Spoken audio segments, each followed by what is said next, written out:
Alright, ladies and gentlemen, welcome back to MusicVillage. And yes, folks, it is now time for us to do what I love to do every single time around this time of the year, besides eating turkey and celebrating with giant oversized birthday cakes, and that's reviewing the 33 1/3 edition of the Survivor Series from Rosemont, Illinois. Now, I bet a couple of you out there are a little confused, wondering why in the world are we immediately cutting to the chase with this? Well, folks, this would be the first time in 10 years that the Survivor Series would be split between 3 brands, and not only that, the first time in 18 years where all 3 brands or 3 separate brands would be able to duke it out as well, being the last time in 2001 where ECW, WCW, and the WWF went all head-to-head to see who was gonna take it all in a winner-takes-all match. Even though it was a 2-on-1 handicap match to take the WWF out, yeah. I really wish it was a triple threat to see who was gonna take the whole pie, but hey, things happen.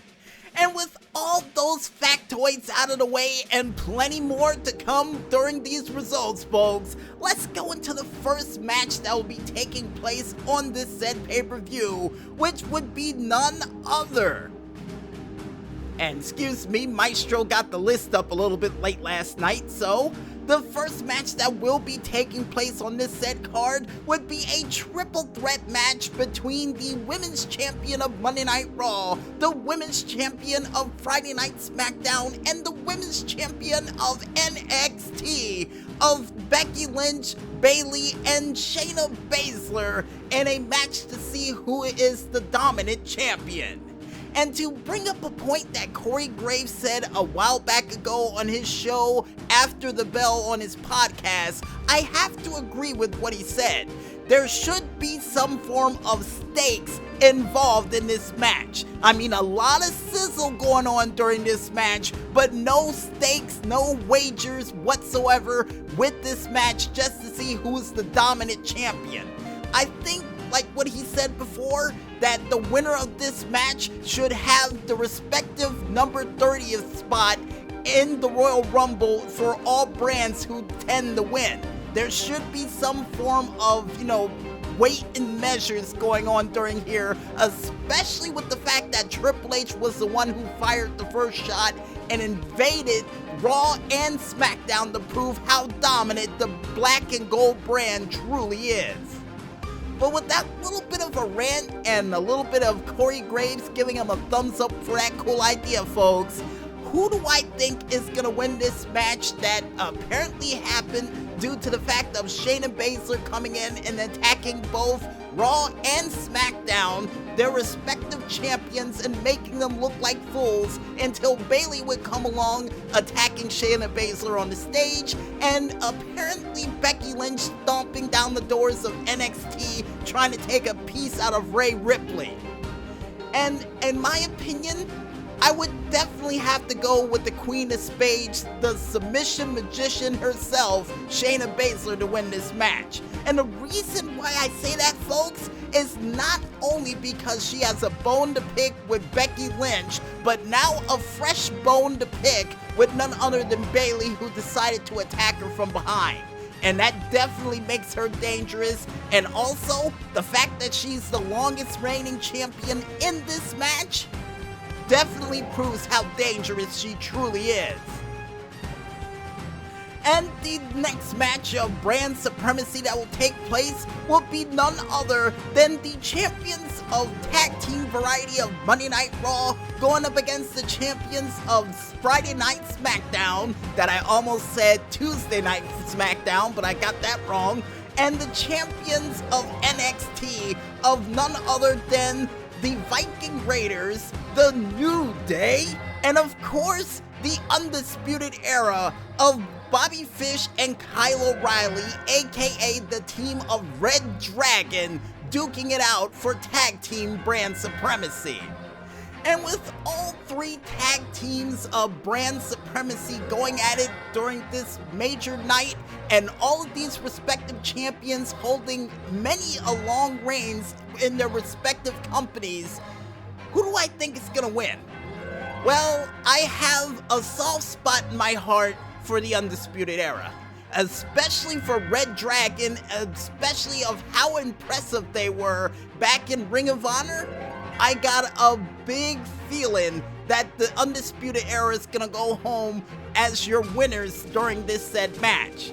Not only because of how dangerous they are in the ring and how cohesive of a unit they are, but I have a feeling that you'll probably see Roderick Strong making some form of appearance along with none other than Adam Cole, baby! Coming out to try to help out their members of the Undisputed Era in some form of gangland-like attack. So yeah, and with it being a triple threat match, I got a feeling that's exactly what's gonna go down. And the next match of triple threat variety that's gonna take place, and probably one of the biggest headaches we're gonna have trying to review for Under the Radar, is gonna be a 5-on-5-on-5 Women's Survivor Series triple threat elimination match. My God, that will feature Team Raw, which consists of Charlotte Flair, Natalya, Asuka, Kairi Sane, and Sarah Logan. Where in the world they digged her up from, I don't know. Going up against Sasha Banks, Carmella, Dana Brooke, Lacey Evans, and Nikki Cross versus the team of NXT, which has not been announced yet. So with the element of surprise already there, folks, who do I think is gonna win? Team NXT. And the reason why I say that, folks, is because they have the element of surprise. Even though Team Raw has Asuka and Kairi Sane with Green Mist that will be flying that night in Rosemont, I have a big feeling that the team of NXT, which most likely is gonna have what? Dakota Kai, Rhea Ripley, Tegan Knox, and at least 2 of the 3 horsewomen or 4 horsewomen of MMA, not counting Ronda Rousey, involved in the said contest. So yeah, I got a feeling Team NXT is gonna go home with the win, cause just like the Rebel Force back when I was playing Star Wars Battlefront 2, they're hungry for that win, and they're definitely gonna dominate that night. And the next triple threat headache of a Survivor Series match that I'm gonna most likely have to review for Under the Radar is gonna be Team Raw versus Team Smackdown versus Team NXT, which consists of, for Team Raw, Seth Rollins, the Celtic Destroyer or the Celtic Terminator himself, Drew McIntyre, going up with Kevin Owens, Randy Orton, and Ricochet to fight against Team Smackdown of Roman Reigns, Mustafa Ali, Braun Strowman, King Corbin, and Chad Gable, going up against Team NXT, which has not been announced. And with that element of surprise, who do I think is gonna win?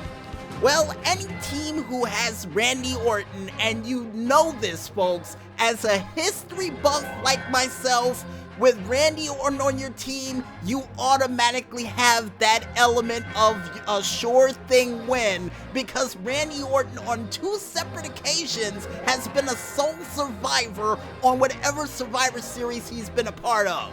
And not to mention the fact that he sacrificed himself for Bray Wyatt to be a sole survivor.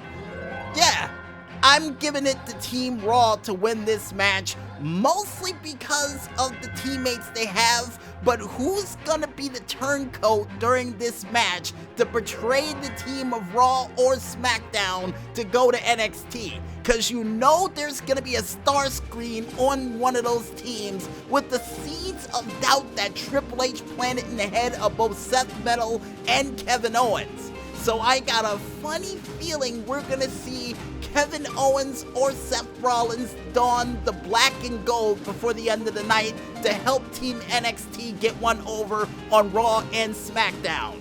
And for the way that Seth Metal's career is going so far, I think the wise option is to go for Plan B once again, if you know what I mean.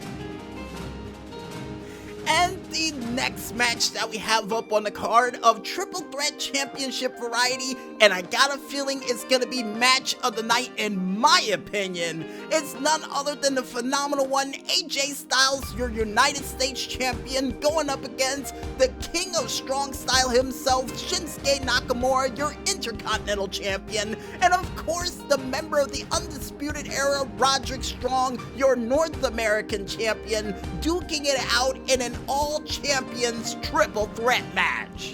And the reason why I think this match is going to be so impressive is because not only it's a dream match of mine that I tried to simulate in WWE 2K19 many a moons ago, but definitely a match between New Japan, Ring of Honor, and yeah, New Japan. So who do I think is going to win this very impressive, awe-inspiring match? It's tough to say, folks. It really is. But as long as that goofball freaking, what is his name again? Sami Zayn, there you go. As long as Sami Zayn is not at ringside, I'm gonna have to give it to neither Roderick Strong or the phenomenal one, AJ Styles. Because I got a feeling Shinsuke with none other than Sami Zayn at his side is going to be more of a hindrance than a help during this very match. Even though it's going to be no disqualification, which once again, I think the Undisputed Era is once again going to interfere in this match, but I could be wrong. I could be wrong. And the next match to take place on this said pay-per-view of Championship Variety is gonna feature none other than The Fiend going one-on-one against the former Yes Man and new Daniel Bryan for the Universal Studios of Orlando, Florida's championship.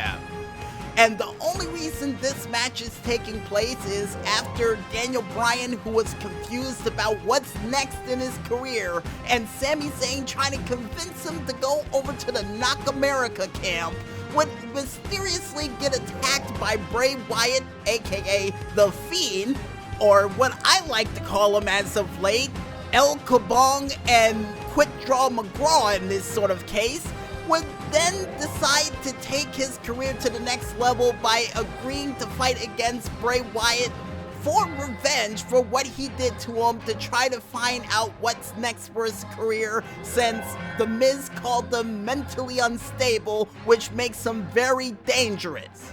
And with that dangerous mental instability between the both of these two jokers, who do I think is going to end up winning this match? And no, Maestro, I'm not calling them jokers, especially Bray Wyatt with the whole clown twisted metal sweet tooth mask that turns him to Jason Voorhees whenever he puts it on.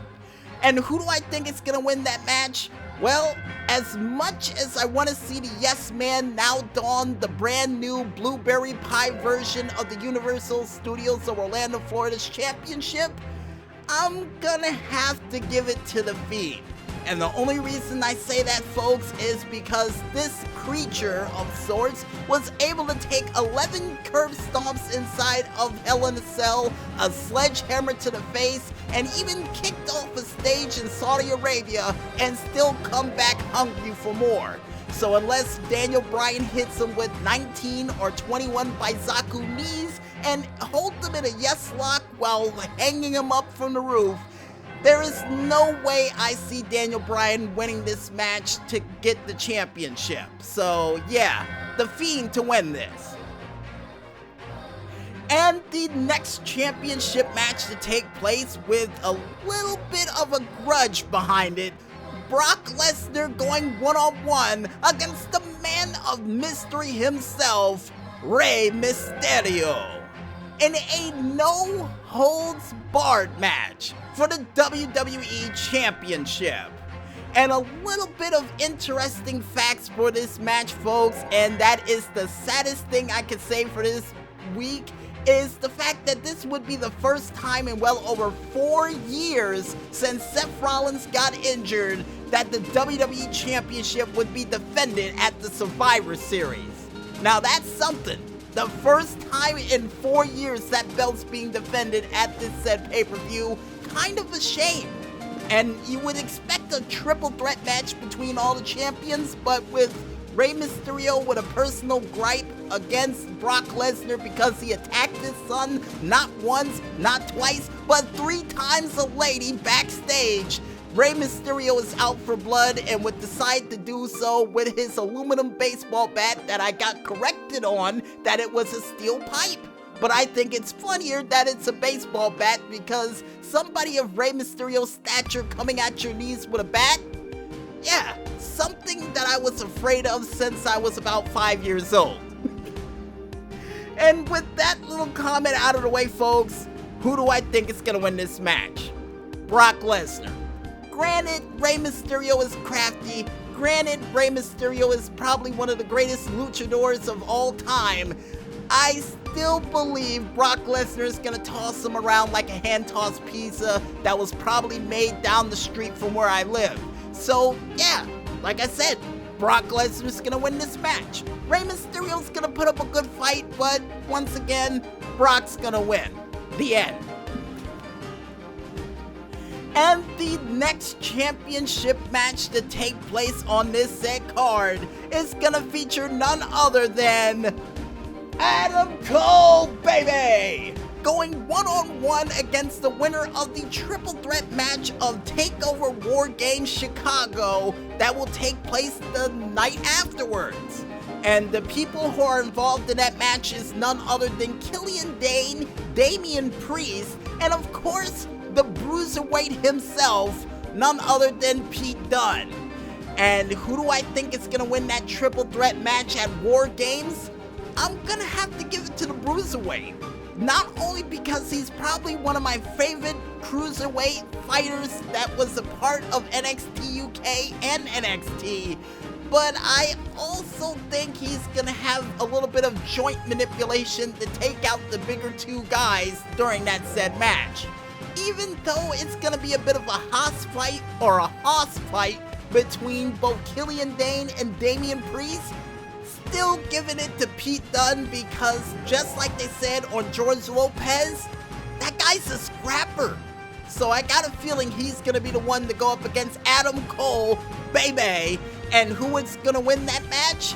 Well, it depends on what position in the card this match is gonna take place because, like I said before, the Undisputed Era is most likely gonna run interference during this match and probably lead to an all-out war between the brands. So, yeah, I'm gonna make a safe bet to say that Adam Cole, baby, is gonna go home your winner and still undisputed NXT champion to keep the prophecy of gold a-turning during this said match and during the whole reign of NXT to keep their whole evolution thing going, even though they don't have the NXT Women's Championship in their camp.